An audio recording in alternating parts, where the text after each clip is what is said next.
আর গাওয়াও সার্থক। আজ ৬২ বছর ধরে কবি গান গায়। ৭০-এর উপরে ৪ বছর বয়স পার হয়ে গেল, আর হাতে সময় নাই। আহা, টিকিট কাটা আছে, কখন যেন নৌকায় শুধু উঠি।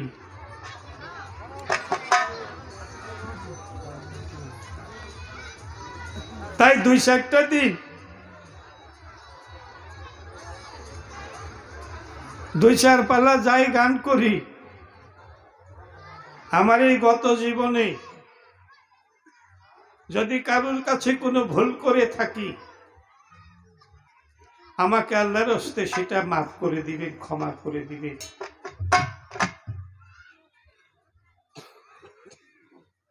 সন্ধ্যাবেলা এখন আর পূর্ব আকাশে সূর্য উঠবে না,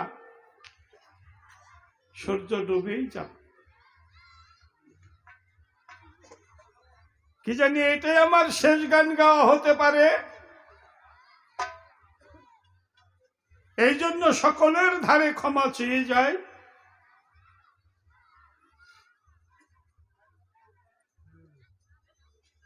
এখন নিবেদনের কথা ছেড়ে কবির ভূমিকা আমি নিয়ে ধরে আমার গান্ধারীরে কিছু বুঝাইতে চাই। আমি এখন আসলে যতক্ষণ আমি কৃষ্ণ হয়েছি ততক্ষণ হিন্দু শাস্ত্রে হিন্দু পালা।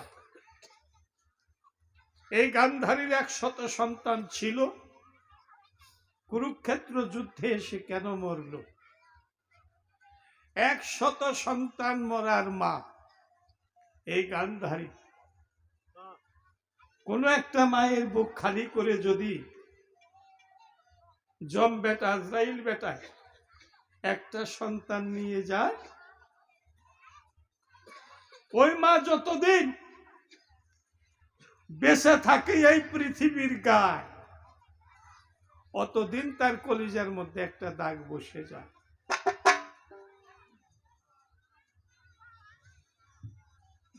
পাথরের মধ্যে যদি বাটাল দিয়ে হাতর দিয়ে পিটিয়ে পিটিয়ে কোন একটা দাগ বানায়, সেটা হোক ৫০ বছর অথবা ১০০ বছর, ১৫০ বছর পরে হলেও সেই দাগটা মুছে যায়, কারণ পাথর বাড়ি, সেই দাগ থাকে না। কিন্তু মায়ের যদি সন্তান মারা যায়, সেই দাগ কলিজায় যতদিন পৃথিবীতে বেঁচে থাকে অতদিনই থাকে। তারই নাম হলো মা। তোমার ১০০টা সন্তান যে মরে গেছে, আজকে কাঁদতেছ আমার কাছে। আমার মনে হয় গান্ধারী, কোন জায়গায় তোমার ভুল হয়েছে। সে ভুলটা কেমন? আমি বাস্তব একটা উদাহরণ তোমাকে দিয়ে যাই। আমি আপনারা, আহা, আমার বাবা মা গেছে মারা, শামসুল হয়ে বলছি, বেঁচে নাই। যখন বাবা মা বেঁচে ছিলেন, আমি কোনো দিকে যদি রওনা হতাম, আমার বাবা আমার মাকে নত শিরে প্রণাম করে কদম বসি করে তারপরে বলতাম, বাবা মা, আমি দিনাজপুরে গানে চলছি, আশীর্বাদ করো যেন সাধুগুরুর চরণ ধুলি আমি জয়লাভ করতে পারি, গান যেন আমার ভালো হয়, ফিরে এসে যেন প্রাণ ভরে তোমাকে মা ডাকতে পায়। মা কি করতেন? আসল বিছিয়া আল্লাহর নামে ভক্তি দিয়া সেজদা দিয়া, সেজদা তুলে হাত উঠাইয়া বলতো, আল্লাহ আমার শামসুল গানে যেতেছে, হতভাগিনী মায়ের এই নিবেদন তুমি নিও, আমার শামসুলকে গানে যশ দিয়ে আমার সন্তান আমার কাছে আল্লাহ ফিরিয়ে এনে দিও। সত্যি আমার গানে জয়লাভ হতো, মায়ের প্রাণ ঢালা আশীর্বাদ করতো, বাবাইও করতো তাই। কিন্তু এই যে গান্ধারী, এর জ্যেষ্ঠ সন্তানের নাম হলো দুর্যোধন। যদিও হিন্দু শাস্ত্রের কথা বুঝতে কি কোনো অসুবিধা হতেছে? প্রত্যেকটি মানুষেরই জন্য এই কথাটার দরকার। বাবা মায়ের ভুলে সন্তান মারা যায়, আমি এই কথাটাই এখানে বলতেছি। এর জ্যেষ্ঠ পুত্রের নাম ছিল দুর্যোধন। যুদ্ধের পোশাক নিয়ে গায়, প্রণাম করে মায়ের পায়, মা মাগো আমি যুদ্ধে রওনা হয়েছি, আশীর্বাদ করো যেন যুদ্ধে আমাদের জয় হয়। এই গান্ধারীর কাছে তার জ্যেষ্ঠ সন্তান গিয়ে কয়।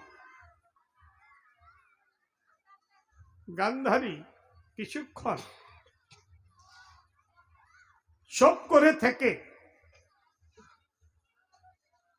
সন্তানকে বলে ডেকে,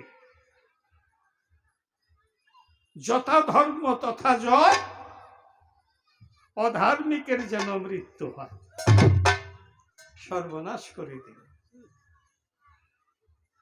মা মা কারে কয়? আল্লাহর চেয়ে ছোট আর রসুলের চেয়ে বড়। মনে রাখবেন কথাটা, আল্লাহর চেয়ে ছোট আর রসুলের চেয়ে বড়। সেটা কি? সেটা হলো বাবা এবং মা।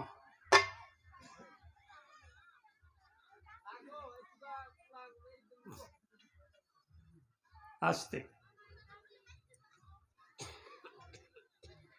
সেই মা সন্তানরা আশীর্বাদ করল, যথা ধর্ম তথা জয়, অধার্মিকের যেন মৃত্যু হয়। আহা, কত বড় ভুল! অর্থাৎ তোমরা দুইটা পক্ষ,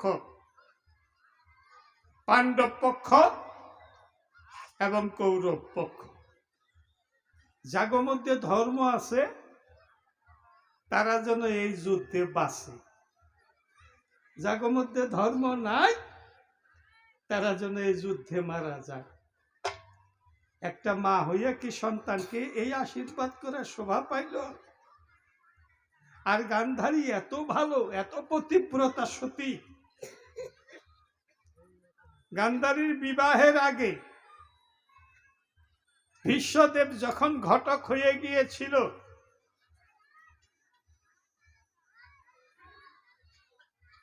কান্দাহার,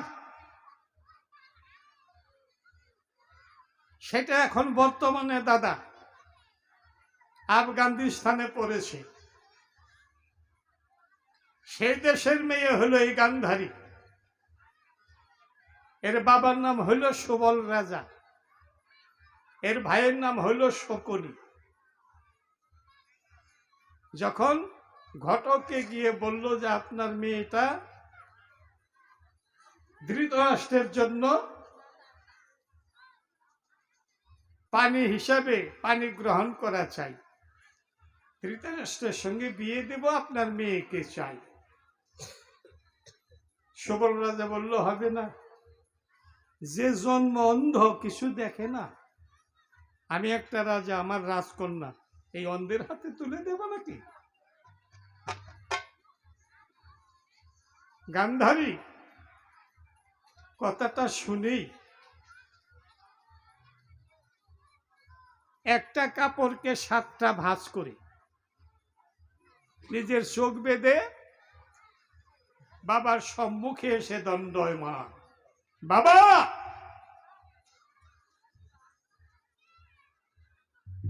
আমি ধৃতরাষ্ট্রকে স্বামী হিসাবে বরণ মনে মনে করে নিয়েছি। আমার স্বামী যদি চোখে দেখে না, আজ হয়তো আমার চোখ থাকতে আমি নিজে কাপড় বেঁধে হইলাম কানা। আমার স্বামী যা দেখে না আমি তা দেখব না। দেখছেন কত বড় সতী নারী।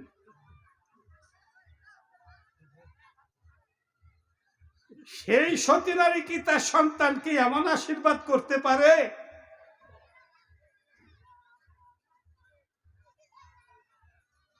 কিছুক্ষণ পরে এদিকে দুর্যোধন চলে গেল, কিছুক্ষণ পরে যুধিষ্ঠির আসলো। আয়সা বলে কি, জেঠিমা এটা হলো দেওরের ছেলে। যুধিষ্ঠির হলো দেওরের ছেলে, ভাইস্তে।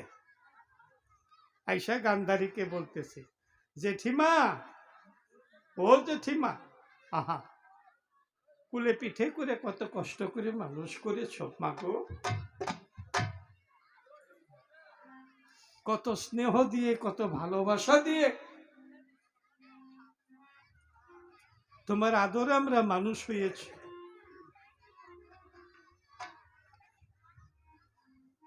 জেঠিমা, আমরা মাত্র 5টা ভাই, আর তোমার সন্তান 100 জন। মানুষের কাছে আমরা 105 ভাই, কিন্তু নিজেদের ঝগড়া লাগার জন্য ওরা 100 ভাই আর আমরা হইলাম 5 ভাই। আশীর্বাদ করো, আশীর্বাদ করো জেঠিমা, এই যুদ্ধে আমরা যেন গিয়েই মরে যাই। গান্ধারীর পায়ে